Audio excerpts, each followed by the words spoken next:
pris le discours qu'ils n'ont pas déposé.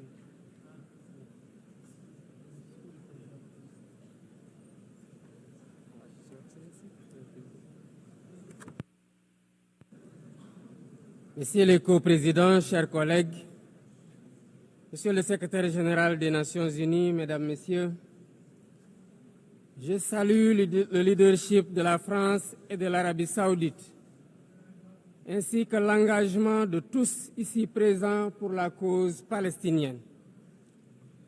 Cette conférence se tient au moment où la conscience universelle est profondément bouleversée par la situation insoutenable à Gaza, une situation qui a dépassé toutes les limites.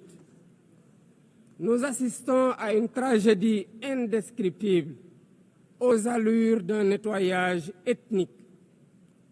Devant tant d'inhumanité, se taire, ne pas agir, ce n'est pas une option.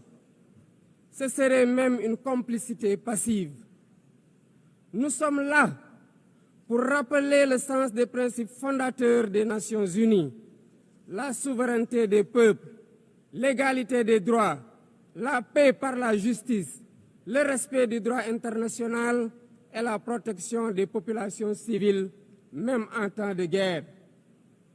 Autant de valeurs aujourd'hui anéanties dans les décombres de Gaza. Le Sénégal réaffirme son engagement constant pour une solution à deux États, palestiniens et israéliens, vivant côte à côte, chacun à l'intérieur de frontières sûres et internationalement reconnues. C'est ce que veut le plan de partage décidé par les Nations Unies. C'est aussi une exigence de paix et de sécurité pour les peuples des deux pays, une exigence de justice, une exigence d'humanité.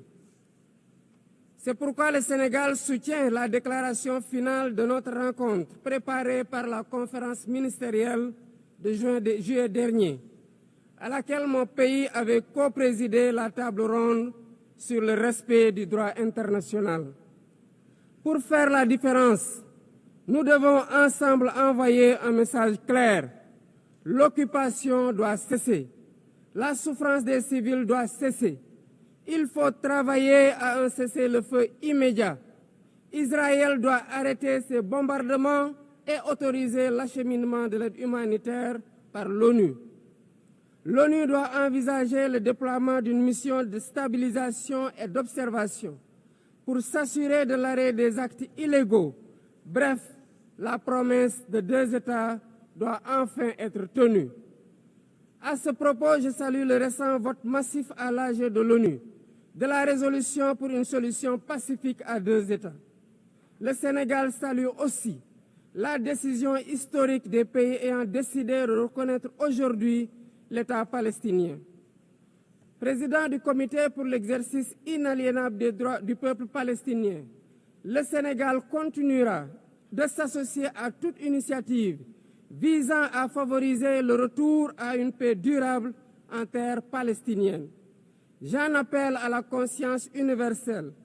Il ne s'agit pas ici de choisir un camp contre un autre, mais de défendre la vie, de faire entendre la voix de la raison et du droit, et de préserver ce qui fait notre humanité commune, la capacité d'empathie, de justice et de solidarité. Il est temps de prendre des mesures concrètes pour la création d'un État palestinien viable. Je vous remercie.